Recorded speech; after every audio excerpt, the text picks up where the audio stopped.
Welcome, everybody, to the first episode of Unscripted from Reel to Reel. I'm your host, Jay Hill. We have a great guest. I've actually been on another one of her shows, and I have her as a guest on mine. And yeah, this is the first one. So with Unscripted, kind of anything goes. We just talk about whatever. I don't really have any set parameters, but it's just good to get to know people and to discover certain things about them and whatnot. So without further ado, let's get her on here.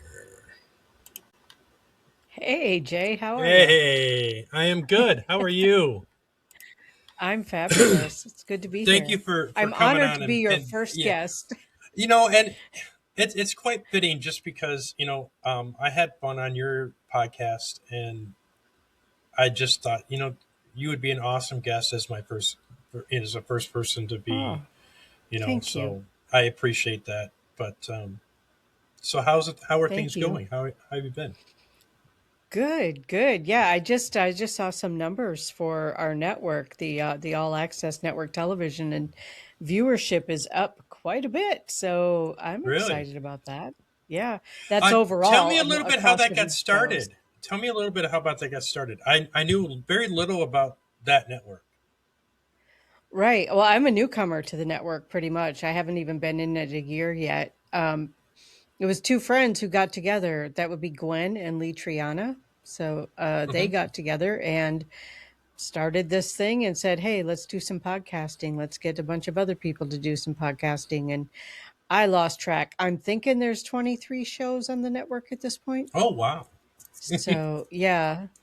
And only 2 morning shows, and surprise, they're both mine. So, all the others are evening. Well, that's got to make you feel pretty good then. Yeah. So, yeah, it's a good group of people. That's cool. And that is Gwen. What's her last name? Gwen Johns. Okay. Johns. Yeah. Okay. And Lee Triana Brown. So. Okay. Yeah, I think I'm a guest on somebody else's podcast that's on that network as well.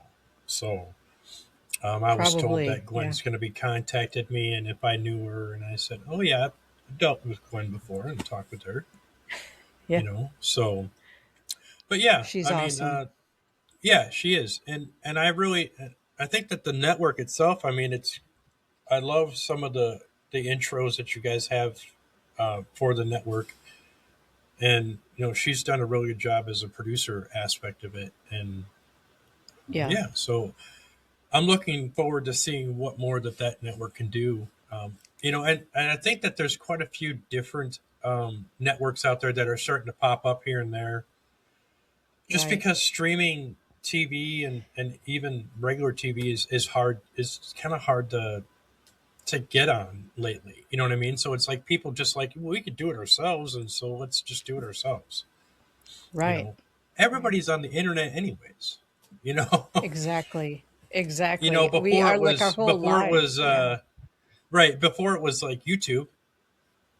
And then people were watching YouTube and whatnot. TikTok's been around for a little bit, but I mean, it's just some of those streaming platforms are doing some good things, and there's some good shows on it, So can you talk a little bit about your show? Yeah. And how your show came about? That's interesting. I actually started with doing online radio when Todd Bates had WLTK-DB. And I had my first 2 shows on there.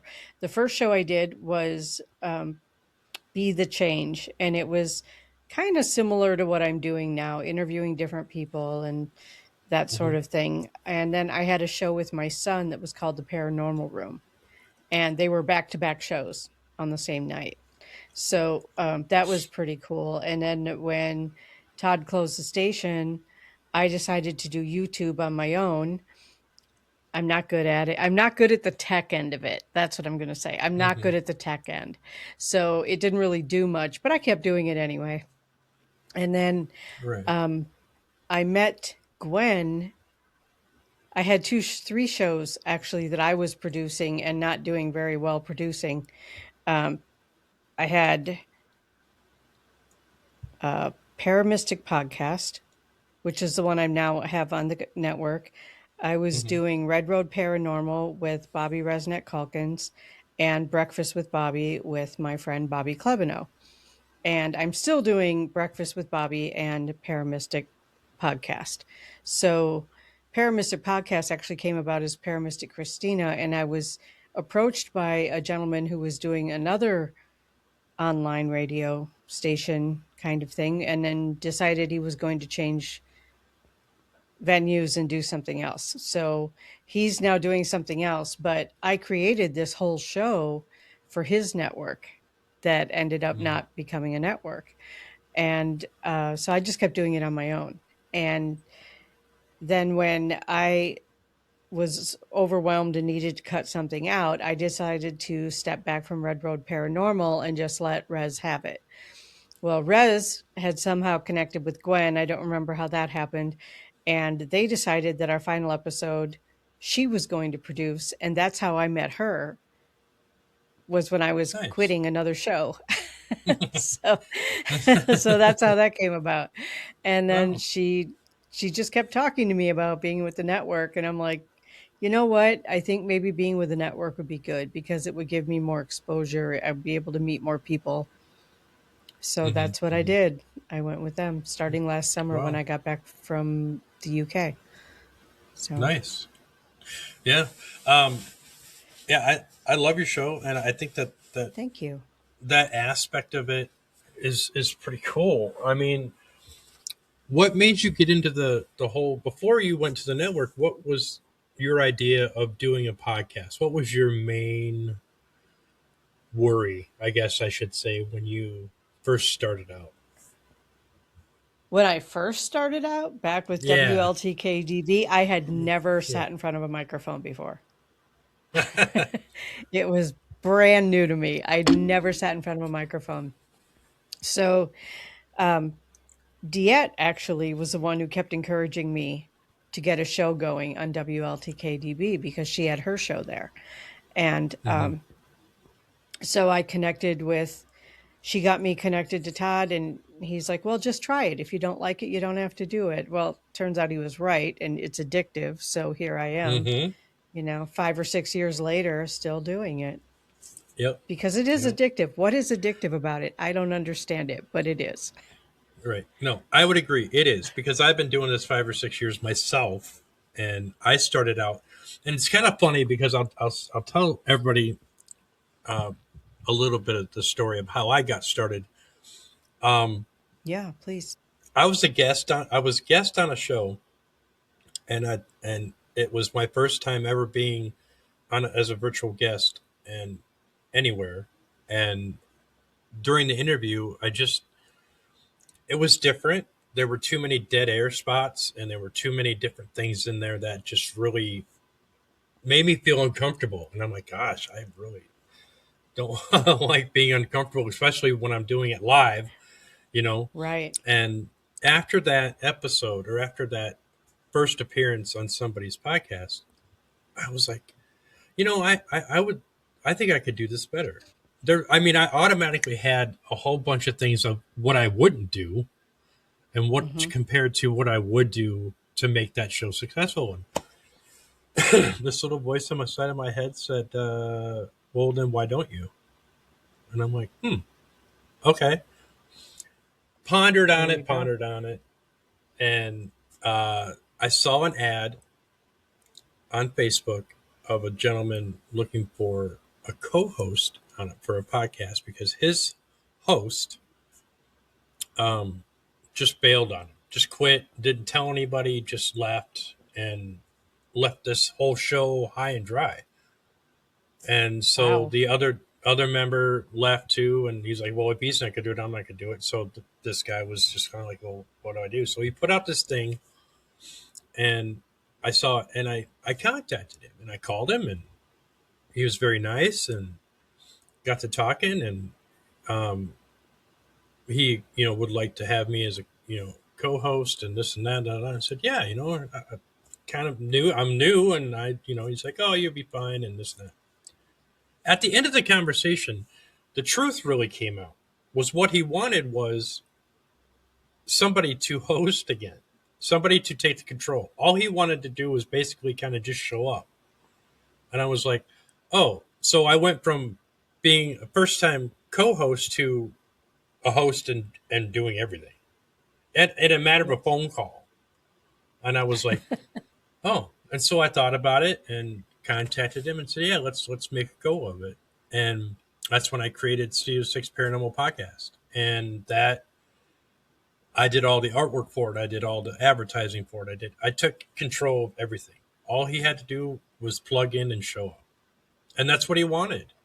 And Mm-hmm. once I look back in hindsight, I look back and I'm like, I don't think I would have wanted to do it any other way, because I've learned a lot by doing it myself, and Right. taking control of things. And have I had some terrible or iffy moments? Sure, I have. I've had some We guests all do. that we all do. I've had some guests that have Yeah. been kind of suspect, and some that are just like, okay, and you try to make the best of it. But those are teachable, learnable moments. You know, They are. so They so are. that's what I I did. Yeah. I have to say, in all the years that I've been doing it now, all the years, like 5 or 6, and I know there are people been doing it a lot longer, but there's only one show that I've ever done where I went, "This is so bad, I'm not releasing it." Only one. Oh, I've done that So too. Oh, I've done that I too. figure that's pretty good. I figure that's pretty good Yep, if I've yep. only had I think I one have one. show. Yep. I think I have one. And there was one show that I released that this guest, and he was young, and he was I won't name names, but he had been contacting me to be on the show like at least a couple times a month. I mean, he was relentless. I mean, he would not stop. And then finally, I just said, okay. I talked to my co-host, um, Shane, um, from the Paranormal Podcast, and I said, okay, we got to get this guy on, and he's blowing up my phone all the time, and I'm like, okay.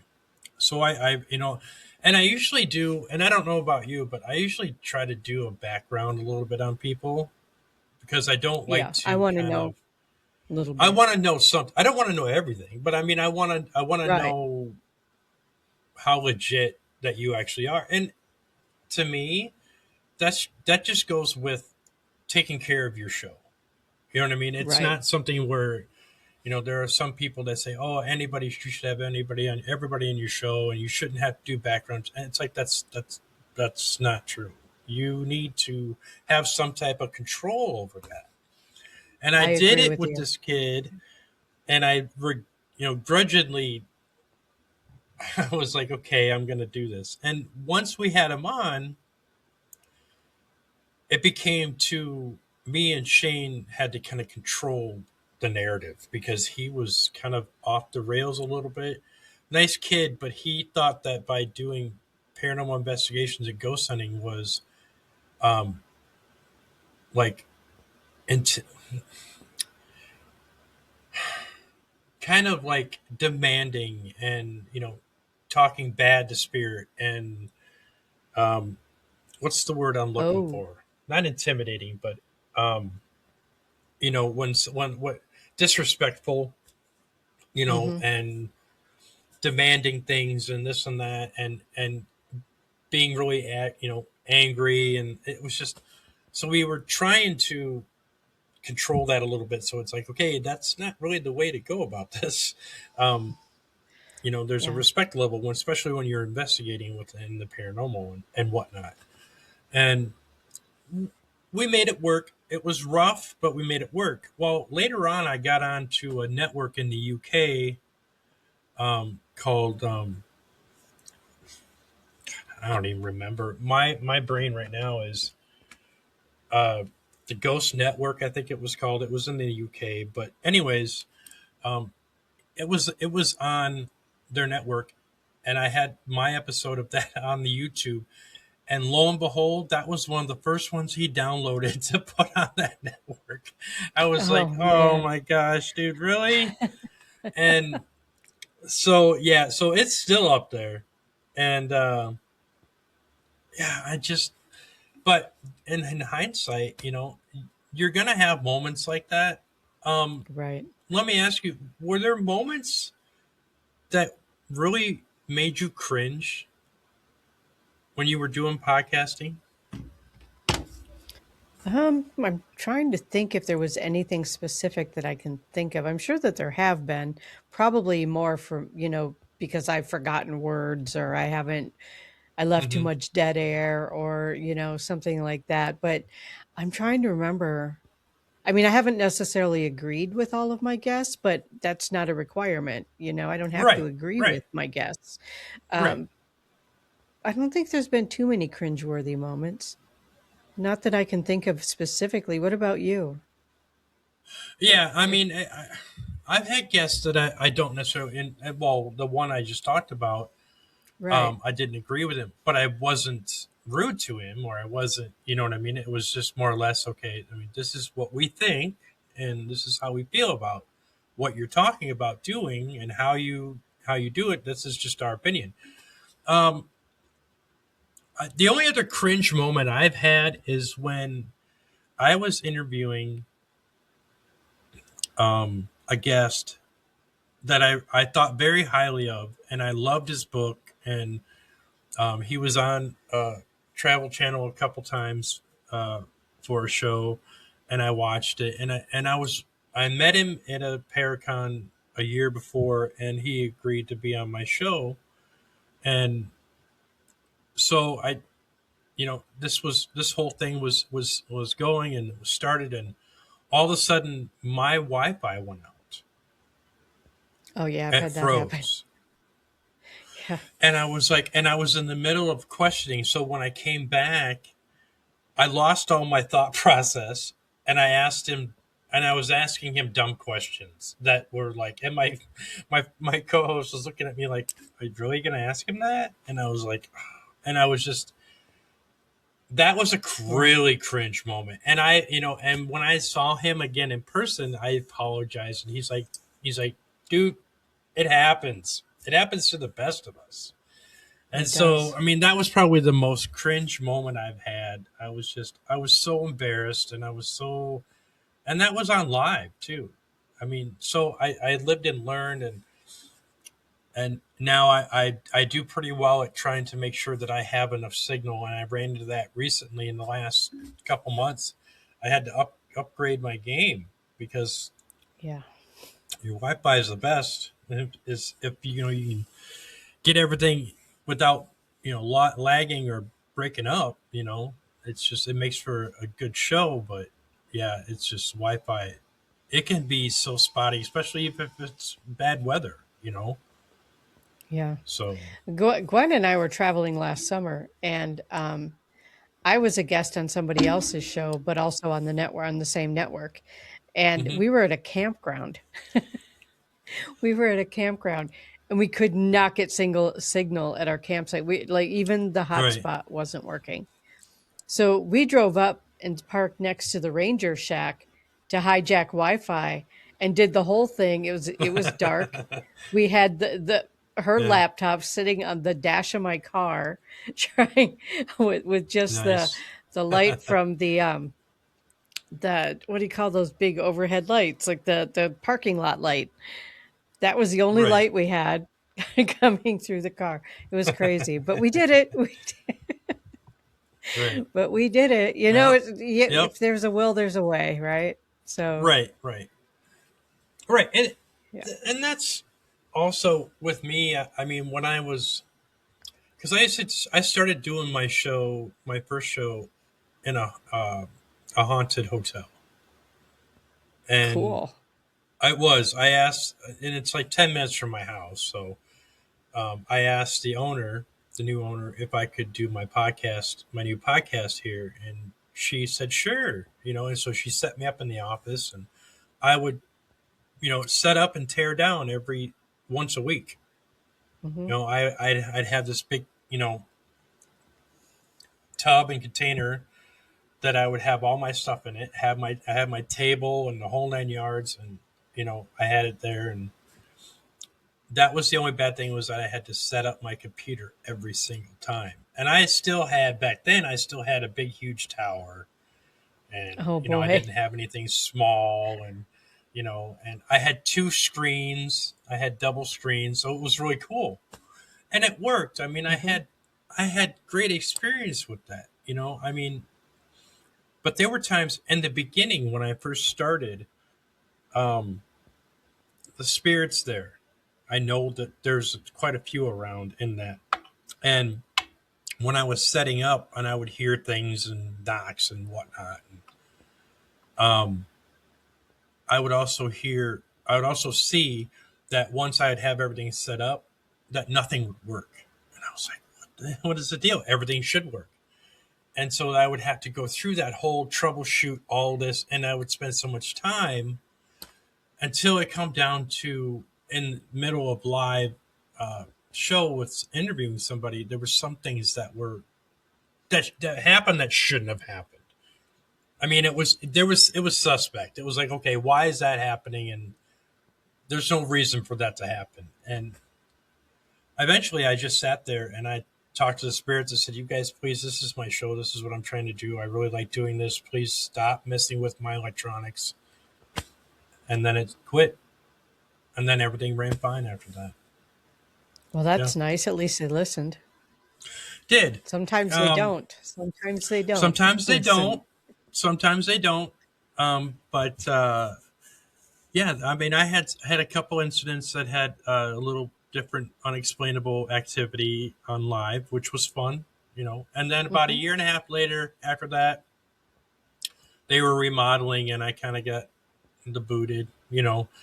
They were redoing things, and I said that's fine. I had a good run, and this was fun. And then I went and I just started doing it out of my home, and but it makes it for an interesting gig. And at that time, I was the only one that I know of in the podcast business that was doing that. That was broadcasting and doing a live thing from a haunted location once a week. And Wow, then after really? that, That's it cool. was, yeah. And then after that, it was like probably about 6 months to a year after that. Then there were other people that were trying to do that as well.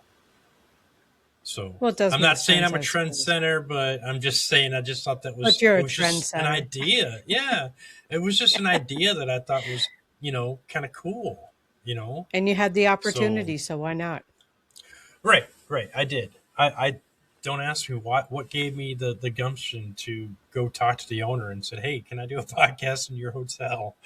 But I did, and I'm still friends with the owners, and I've done gallery readings there, and I've done speaking events there, and Nice. I was thinking about that. I need to go visit there more. I'd like to do a documentary on that place, but I got to do it a right way, because they have two hotels, and that is a boutique hotel, very high Gotcha. clientele, higher clientele, and so I have to kind of tread lightly, just because everybody knows that it's got spirits, but they Hmm. don't necessarily announce it. You know what I mean? So, Right. but Right. yeah. So Wow. what about you? What about some of your shows um, that you've had that you were thinking it was going to go bad, but then it turned out to be one of your best ones? I was actually just thinking about that. I was camping one time during the time when I was supposed to be doing a live show, and I rounded up some people in the area, and we did a campfire show. Nice, I can't believe we pulled it off, but we did a campfire show. Yeah. It nice. actually it was too difficult to move it around, like hand the computer around, because the whole premise Hmm. is we're sitting around having a fireside chat or whatever, right, around the campfire. Right. So what I did was I just set up the computer so that all it saw was the fire, and then you had the voices behind it. And Oh, it turned out nice. really cool. Yeah, it Right. turned out really cool. I like to be creative about things, and I like to be able to do Right. things wherever I am, Hmm. Hmm. so I have done a few shows from haunted locations. Um, I mean, my own home is a haunted location, and that's where I do shows from. So I guess I do one Yeah. every week. But Right. There you um, go. so I don't know. I like to be creative with it. I like to have guests that are interesting. I like to Hmm. have guests, and sometimes I like to do solo shows. I don't know if you ever do solo shows or if you're Hmm. always interviewing people, but sometimes I like to just come up with a topic and talk about it. Not as often, Right. probably not as often at all, actually. Um, but I also try to. I like to have repeat guests, but not too often, because when you Hmm. have it too often, then it's not really special. You know what I mean? Right. But I do It's kind of have a mundane. part-time co-host. Yeah. But I do Hmm. have a part-time co-host, and I'm also part-time co-host on his show. So I'm also on From Beyond with Glenn Bottis once a month. Okay. And then likewise, he is a co-host on Paramystic Podcast once a month. So we work together. We worked together for a week in England doing a TV show, filming Hmm. a TV show. And and we were doing podcasting long before that together. So we're just continuing to podcast together, which is pretty cool. Nice. Yeah. Yeah. I mean, I'm always up to make, to do some solos. I really, I had a show that I still have. I just haven't really done it, but I did it basically for audio so that I could just upload it to wherever people get their podcasts. And it was Right. paranormal memoirs, and it was a Studio Six paranormal memoirs, and it was basically talking about the stories, how the paranormal has affected me, and this and that, some scary ones and some inspirational ones, and this and that, but mostly kind of scary. Um, and that was pretty popular. I haven't done. I think I have like 4, 5 episodes of that, and that is under. See, and that's why I did Studio Six Media, because I wanted it to be. I didn't want to have to keep creating a new podcast with a new home. You know what I mean? So I just put it under Hmm. one. I'm like, you know what? I created the Studio Six um, media and the podcast years ago. I'm just going to keep that, and then I'm going to put all my shows. I do music and I do inspirational. I have a show called Imagine This, and where you take random stories from people or yourself and talk about something inspirational or something that's actually helped people, or kind of like, wow, that's amazing type aspect of it. I did a That's couple cool. episodes of that. Yeah. So, I mean, I kind of had this all encompassing thing. And I wanted to be able to do that on on my own kind of network, just my own channel, because I was tired of, That's I wasn't going to keep creating podcasts after podcasts on yeah. YouTube. I mean, I tried once to create a podcast on a different one on YouTube, and that I had to jump through major hoops just to get that. And I said, no, I'm done. Because years ago, it was easier to get on YouTube. You didn't have so many restrictions because you already kind of fall into that grandfather aspect of it. You know, Hmm. now it's like super difficult to get things going on YouTube. You got to do this. You got to verify this. Got to do that. At that time, I didn't have to do it. So I was like, I got rid of it and just kept my Studio Six and just said, I'll just live with this. But Yeah. I that's still have just the me. YouTube channel going. It's very slow growing on YouTube. Oh, so's mine. You I mean, know, it's pretty very pathetic. slow. Yeah. I think I have I like think I have 207. I have 217. I have 124. No, yeah, see. Yeah, it Yeah, is. it's crazy that, Yeah. I mean, I guess unless you have unless you have something that people want to watch, and not to say that the shows that we do people don't want to watch, but I think a lot of it has to do with podcasting is listening. People want to Right. go throughout their day to do their chores, do whatever, and listen to podcasts because when I used to work in a warehouse, that's what I would listen to. I didn't necessarily want to watch a podcast unless I was just wanting something to watch. You know what I mean?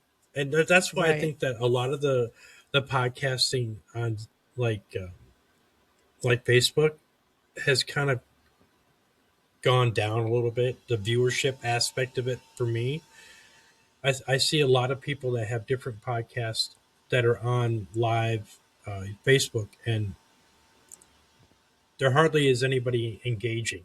You know what I mean? And it's Right. I think that there should be, but I think that it's so. I think podcasting, especially video podcasting, has gotten so oversaturated. You That's know what what I I mean? was I just think going that to say. Yeah. yeah, I think Saturated. it's kind of like having too many people in a 10 by 10 room, and everybody's trying Hmm. to do the same thing with laptops and computers and At the whatnot, same and time, it's too. yeah, There are so at the many same that are time. all evening shows, 7, Hmm. 8, 9 o'clock. I guess that's where my morning niche comes in because I don't have as much competition. But I also Right. know that a lot of the people who do watch my stuff or listen to it, either way, they listen to the repeat anyway because they're at Hmm. work usually. Right. So, Right. Right. um, and I'm fine with that. Please feel free to download my podcast and listen to it later. I'm happy with that. Please, Right, you know. right, right. And that's why I always make the announcement too that this will be up on audio file so you can listen to it whenever you want. And there's been times where because I do my all my stuff, all my shows are under my Studio 6 on my RSS feed. So I have several Hmm. different shows. So I think there's been times where, I won't get any downloads of my shows, and then they'll be I think there was one day that I had, what was it, 200 and something downloads in one day. I thought that was great. And then it would be a Yeah. lull, and then I wouldn't have anything for like a month, and then, you know, but that's kind of the way it works. You know what I mean? In the probably the Right. 3 year span that I've done RSS feed um, for all my audio shows, I think maybe I'm getting close to maybe 6,000 downloads, which after about a 3 year span isn't really a lot, but it's something for me. I'm glad, Right. it is what it is, you know. I don't even check. I have no idea how many downloads I have. I could have 3. I don't know. I don't Yeah. really. I have no Yeah, no, idea because I just I don't check. Doesn't right, occur to right, me to check. right. See, I only check because of the fact that I want to see if I can't do something that's going to improve that. You know what I mean? Mhm.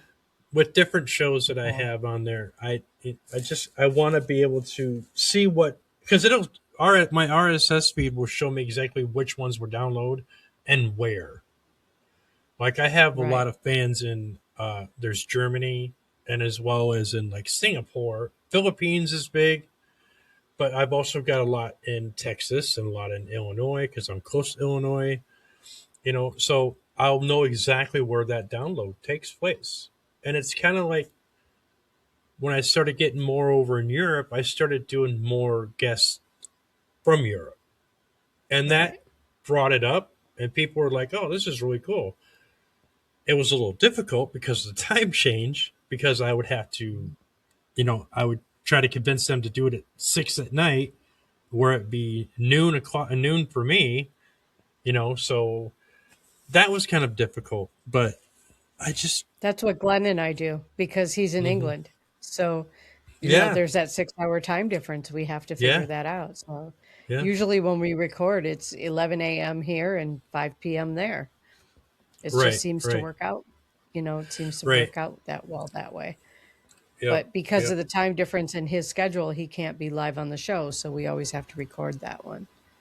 And I right, do my shows about half live, half of them are live, half the other half are recorded. It really just depends on schedules and Right, when right, guests can be there. So right, right. And most of the other ones that I do are all usually live. I mean, but when I have to do like my Metal Freedom music podcast, I usually interview. Lately, I've been interviewing some bands from Germany. I record that. I can't do it mhm. live because I did one, but it's just easier to record it when you've got that time difference. You know what I mean? Yes, definitely. So, but yeah, I mean, it's just talking about the different aspects of podcasting. Um, Let me ask you, what do you use for your gear for your podcasting? For for Like recording? yeah, Okay. Well, I was using Zoom when I was okay, doing the producing. mhm, I still have Zoom that I use for other things, but the network uses StreamYard. So right, that's where my shows okay, are okay, done through yeah, and StreamYard. and I did use Streamyard for a while until I had a lot of glitches in Streamyard. They were having some issues, and um, it just kind of I didn't see the need to pay that much money for something I was only going to do a couple times a month, Right. and I just so I kind of switched to some different ones. I've tried a couple different ones. I mean, I'm on Riverside right now, but I mean, it's not bad, and I like some of the aspects of it. I could probably pick and choose from different ones. There's things I like about Restream. There's things I like about our, Riverside FM. There's things I like about StreamYard. If somebody could get together and take all those things that I like and put them into one, I'd be a happy camper. There you go. You There know, you go. because on Yeah. my other stream when I used to do Restream, I would have my memoirs that I would record. That gave me the option to have background music. And that was really cool because when I Oh. was telling a story, I was able to have background music at a soft level to where it was just behind me. You know what I mean? Where people would be, and it was kind of dramatic, or I could upload my own music so that I could tell a story, And that's what I liked about Hmm. that. I don't have that option on this setup. I wish I did, but I don't. Um, but yeah, so I mean, there's certain things that different streaming platforms have, and I've researched a lot of them, but a lot of them are just if you don't have decent Wi-Fi, it doesn't really matter. I mean, Exactly. Exactly. and Yeah. and I've upgraded my Wi-Fi to where it's better now, but I just don't as much as I do it. I mean, I do my podcasting probably a couple times a week now, but I mean, there's so many different aspects to Wi-Fi that you need the mesh Wi-Fi or this Wi-Fi. It's like I just need something that's going to work and not break my bank, you know. And a lot of it Yeah. nowadays, it's going to break your bank no matter what you do. I don't have my own Yeah. studios. I built my own studio in my basement. This is pretty simple, and I just yeah. So I mean, I the think a lot aspects of of us have done that. It's like I'm in a hmm fairly large room, but in order hmm to get sound quality, I pop up this screen behind and me that's so pretty cool. the I really like sound is that contained. aspect. Yeah, because Yeah, I I was like the trying way to it do looks. that. Yeah, and I like the way mine looks because of both. Basically, I do a lot of the paranormal type shows. So I'm in a Right. darker. It's got the red light. It's got so it kind of fits for me. I try to brighten it up a Hmm. little bit, but yeah, I mean, nowadays there's so many people that just do it out their laptop at their kitchen table.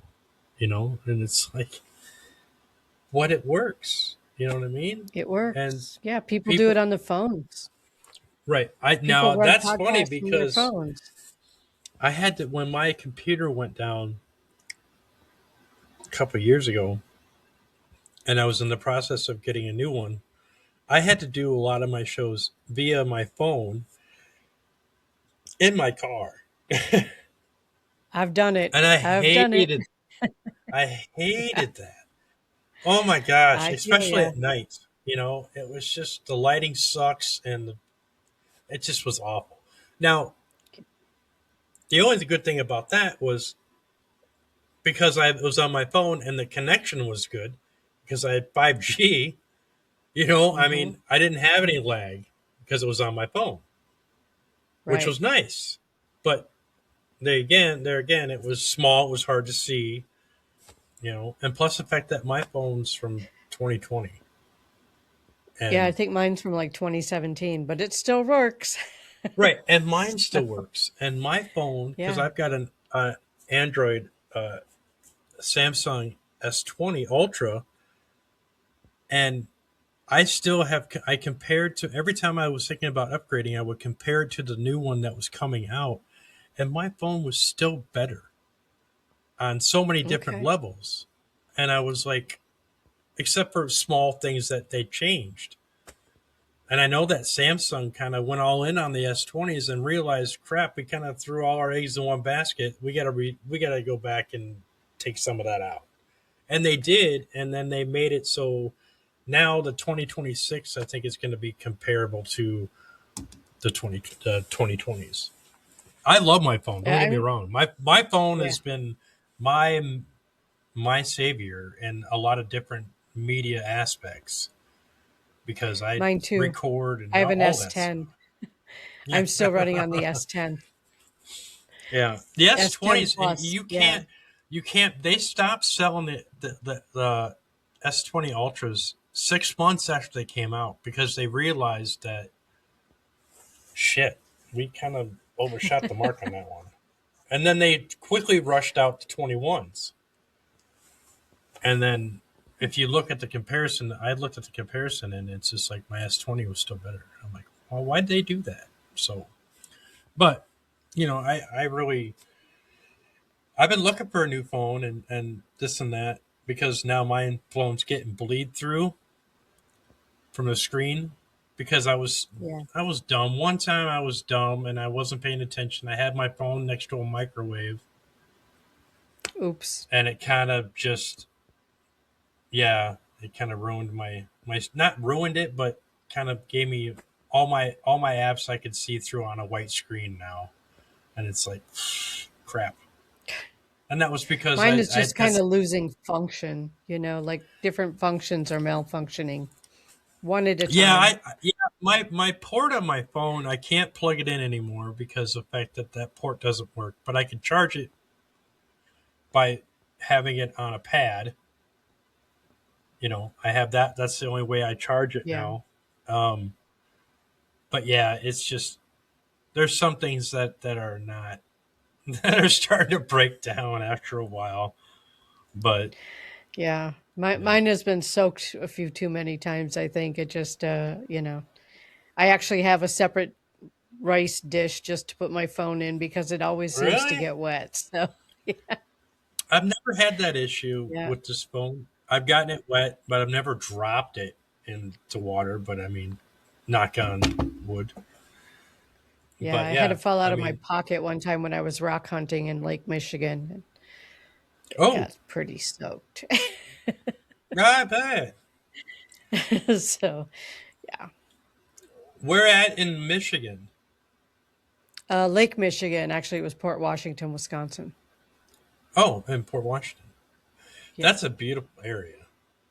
it is. It's actually 10 minutes from where I live. Port So I get to Washington. go there a Yep, lot. nice. Yeah, it's Yeah. not too far. I'm in Lake Geneva, so I'm not that far. But No, you're not that far. mm-mm. but yeah, there's so many different places like in Wisconsin that are really cool to like scenery wise.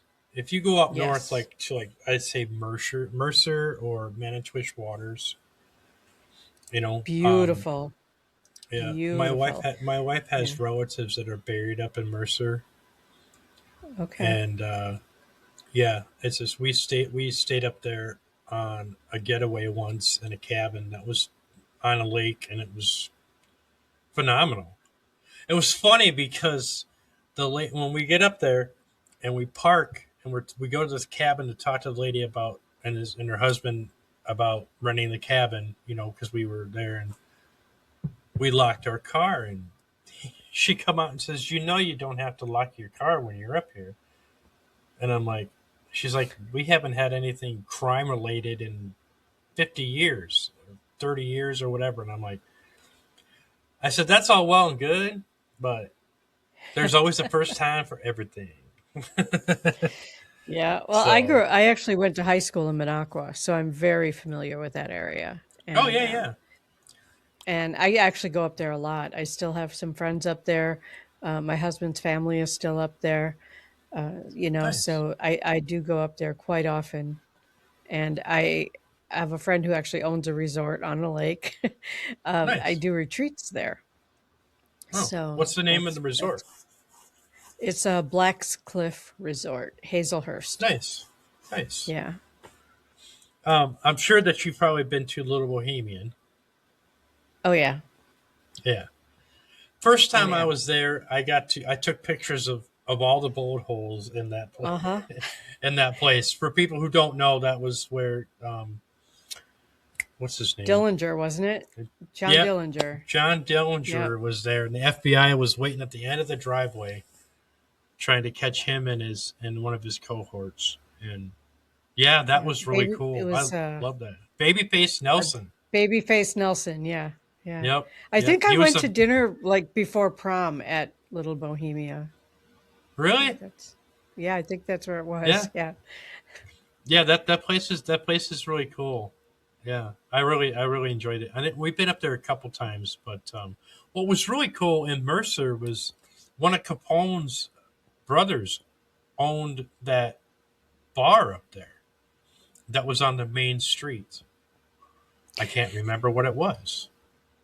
So could you narrow it down a little bit? A bar in the Northwoods?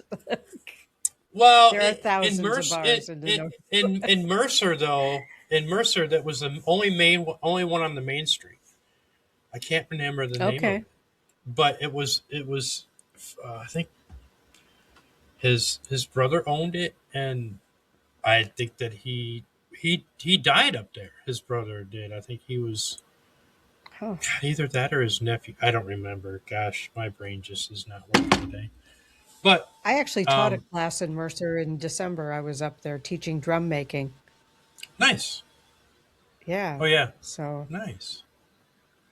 So you like the whole Native American aspect of it? Of right. Yeah, yeah.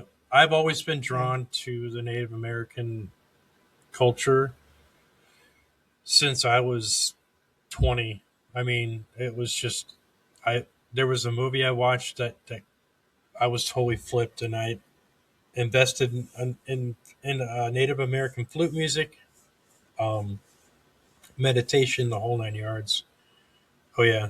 Um, I actually when I went up north a while ago, couple probably like 4 years ago, 5 years ago, to do an investigation, I ran across a bunch of Native American spirits up there when we were driving, and that was, I tell you what, that was something. We were on their land when we were driving Right. through, and I could sense them, and it was crazy. I mean, it was just the feeling of up north is just amazing. You know what I mean? It So is. It I love, is. Yeah. and you can breathe up there. You know Yeah. what I mean? I mean, you can just go into Mercer or even Manchester or even Minocqua. You can go up there Hmm. and the air is completely different. I mean, it's just It like is. taking a deep breath and of fresh air, Hmm. And then when you get back down to where I'm at, it's kind of like, ugh, because I'm only, Yeah. an hour from Chicago, so, Right. And I'm but 20 yeah. miles out of Milwaukee. So, yeah, Yeah. I So, get it. yeah, but it's just the whole, to me, the up north are kind of mysterious. It's kind of it's got that mysterious element to it. You know what I mean? And it's just that Yeah, it does with I don't know how to yeah. describe it, but it's a very that was the first time I saw a bald eagle when I was up there.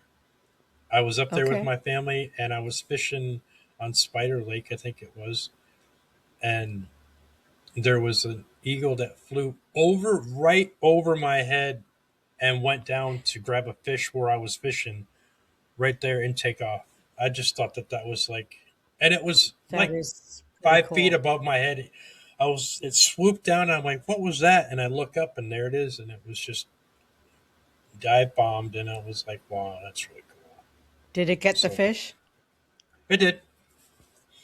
Not, I'm it not wasn't on my surprised. line, but it must have been the one that was close to my line because my line was out there pretty far. But yeah, I was like, that was probably my fish.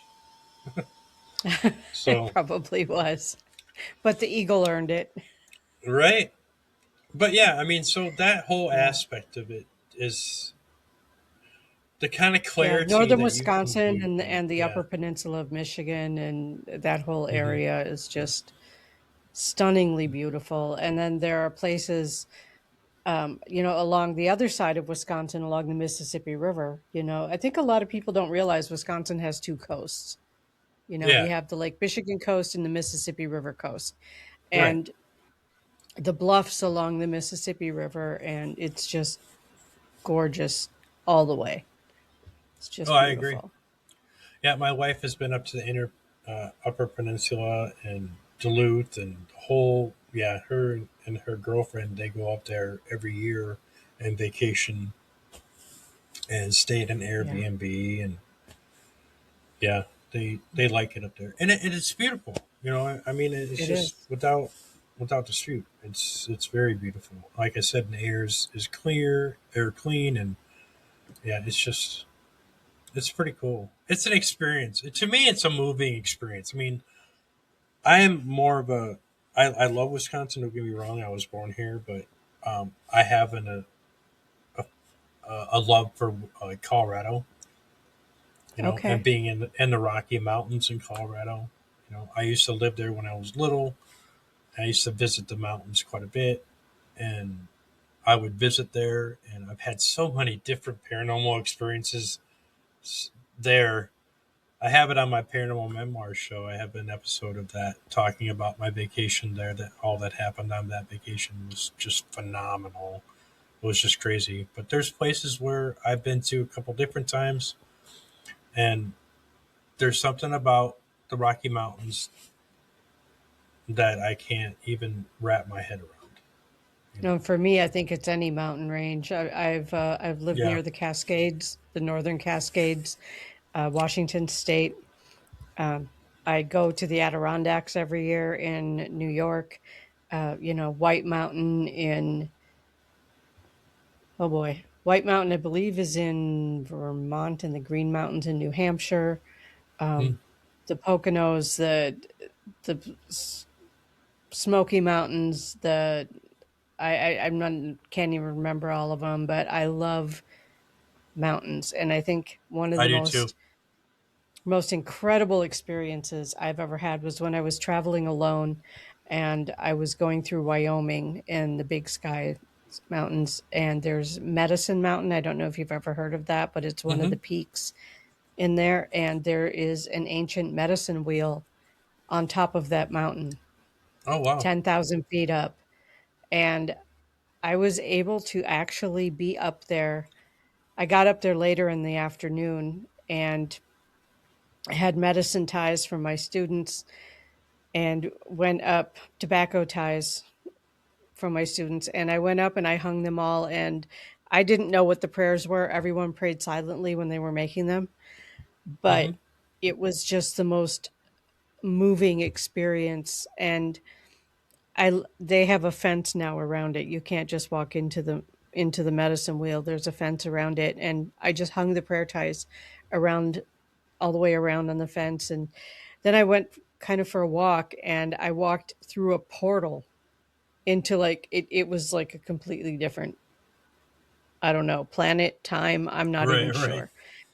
But it was a portal, And then I spent some time there, and I noticed it was maybe starting to get a little bit dark, and I realized Hmm. I'm the only person on this mountain right now, like Hmm. the only human person. And Right. I walked back out of the portal and went back to the medicine wheel to say thank you. And I am not even kidding, like this 20-foot native spirit rose right up out of the middle of it and gave me the answers to every single prayer I had put on that fence Oh wow. to bring back for my students. And that was when I was on my way to the West Coast.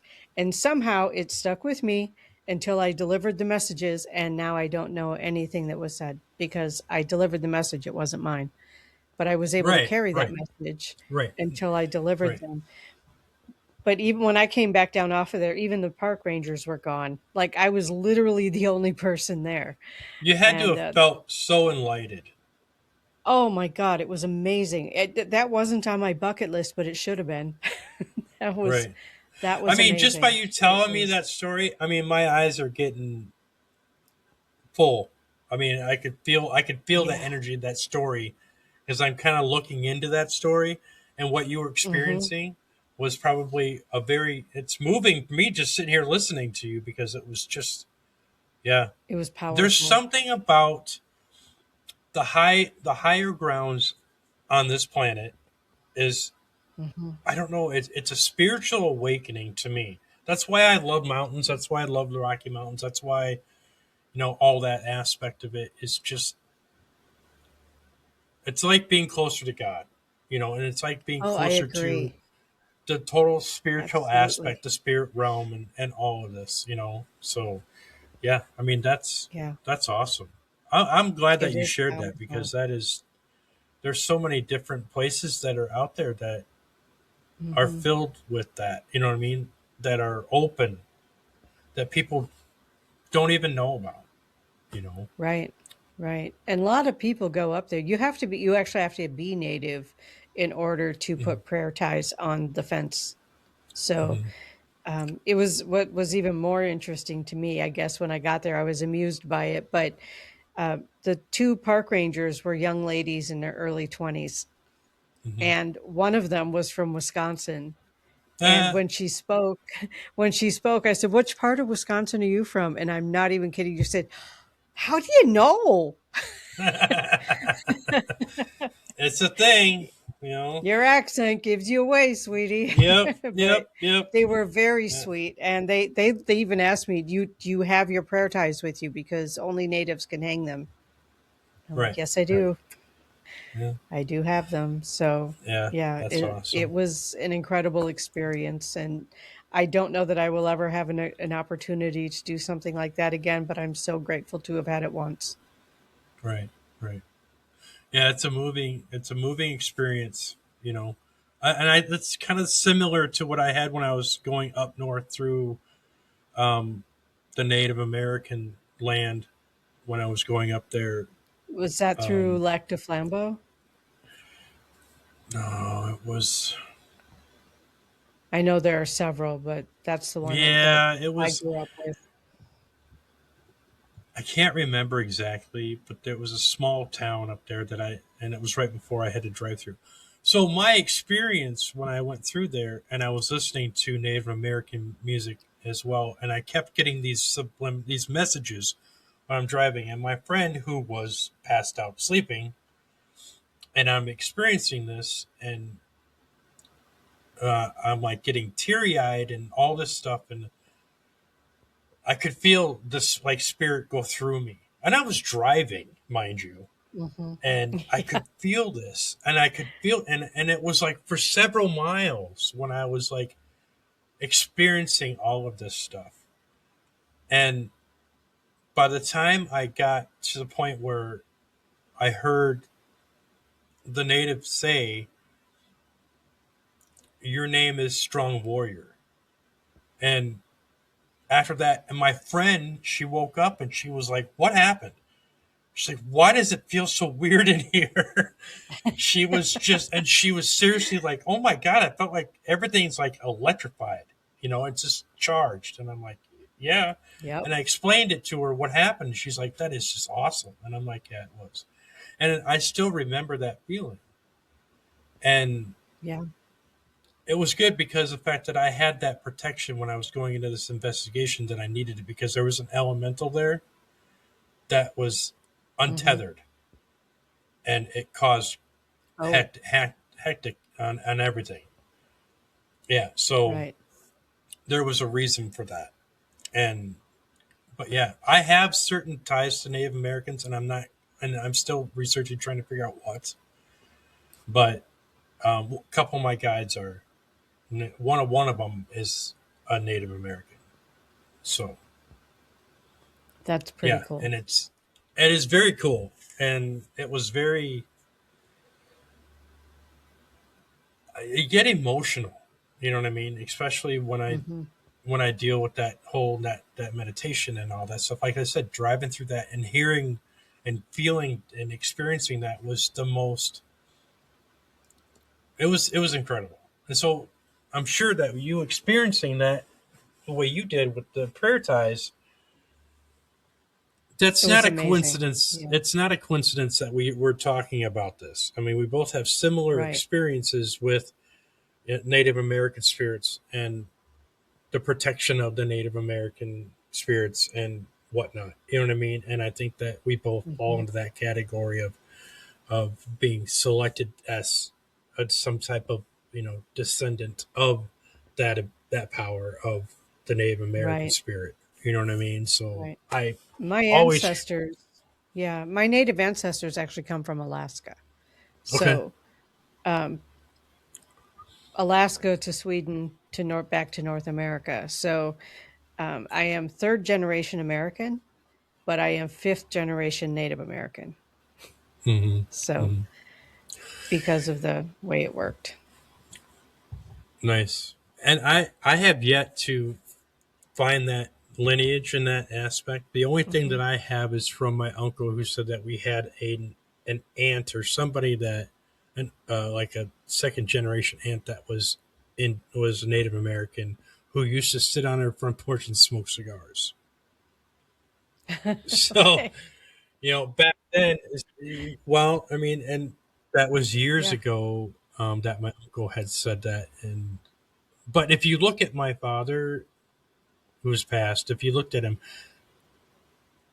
jet black hair, high cheekbones, the whole 9 yards, Hmm. you know. And here, my sister, we both were born with red hair, and my parents were black hair and blonde, dishwater blonde. And come to find out that my Yeah. dad's mom was Irish. Her last name was Kinney, Okay. Kinney. So, Yeah. so yeah, and it's kind of funny because it goes back to tracing back your roots is fun to do. Um, Hmm. I have great lineage, and a lot of people don't take the time to kind of learn their lineage. And kind of hope that some people would do that. I highly recommend doing an ancestral deep dive. It's My kind brother of did a. all that work. Thank goodness I didn't have to do all the work, but he did all the work. So, I've done. It took me 6 months to get through to one side of my family, and that was day in day out, and that was hmm. hard, but it was worth it. A lot of research done and a lot of different things, but I learned a lot about where I came from. You know, and it made Yeah. sense. You know what I mean? Well, once it starts making sense, you're like, oh yeah, that's why that is. That's why I Okay. like Yeah. this or that. You know what I mean? Or so yeah, those Yeah. That's why I'd DNA, rather so to be in the speak. woods. Yeah, yeah, Yeah. yeah. I mean, it's kind of Yeah. crazy, but well, I think this has been a fantastic conversation. It has. Uh, Thank you we so much for having me on. Yeah, we are about at the hour, so I always try to end it pretty close. But I want to thank you for coming on.